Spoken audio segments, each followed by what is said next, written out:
khăn địa ăn này địa nơi khăn trường này sẵn khăn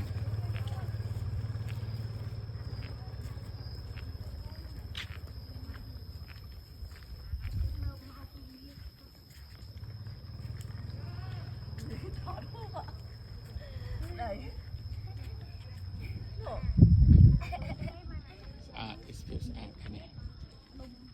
ដីសាដឹកយកមកឲ្យដល់ផ្ទះហ្មងអត់យកប្រាំតាមតាមឲ្យវាទៅលេអ៊ំបងម៉ែនេះកាន់ដៃនេះច្រកចូលខាងជើងនៃប្រាសាទប្រខាន់ស្អាតទេសភាព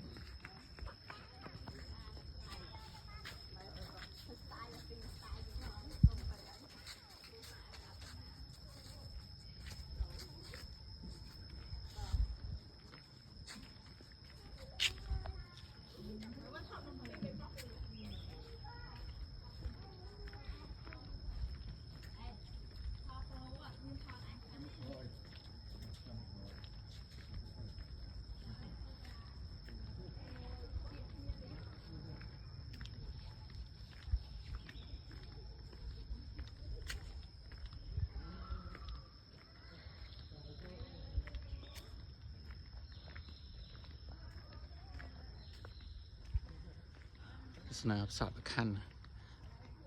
ច្រកចូលប្រាសាទប្រខាន់ជើង